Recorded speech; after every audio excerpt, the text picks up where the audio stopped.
morning and greetings from Northumberland on the 20th of August. It's a beautiful morning again after a rainy night, so we're hoping for a lovely day here.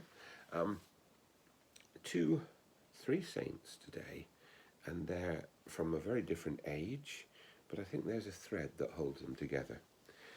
Our first one is St. Bernard, not the dog, but the one whom the dog was named after, I think.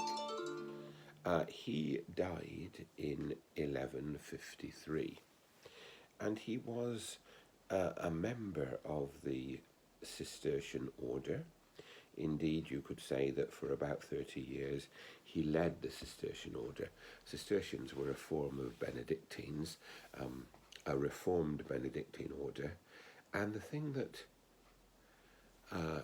is powerful about his life was his zeal and his dedication to have, if you like, a pure, a rigorous order.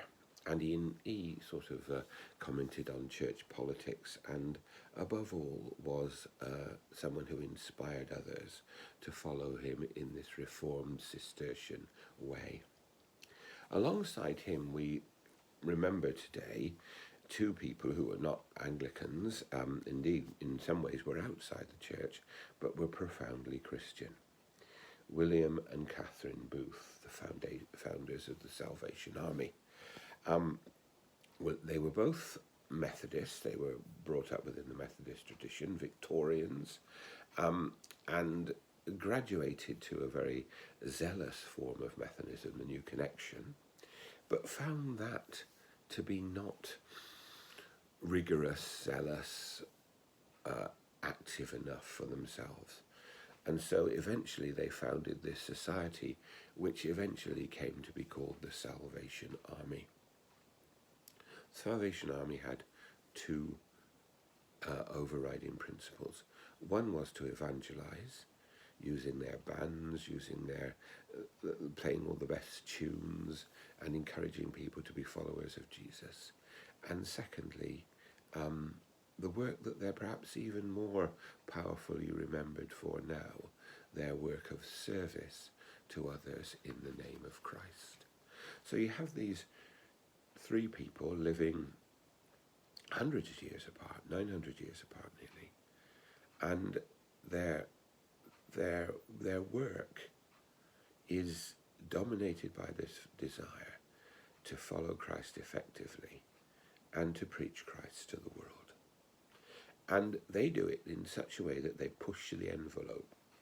The Booths, in the fact that they left Methodism and formed their own society. Bernard, in the sense that he grew the Cistercian movement as an alternative, a more radical, a zealous alternative to the Benedictine order. But all three of them seeking to follow Christ in a zealous way. And we need zealous people.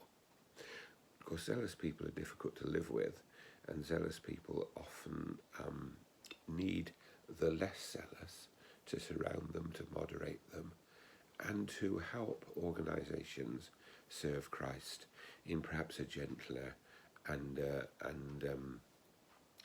sort of mediated way. It isn't necessarily watering it down, but these zealous figures, people like Bernard, like St. Francis, like the Booths, are important because they point us all towards the primacy of following Jesus and of putting our following of Jesus into action in our lives. So we give thanks to God for zealous men and women like Bernard, like William, like Catherine. And we pray that the zeal of the love of God will fill our hearts today. May God bless us all.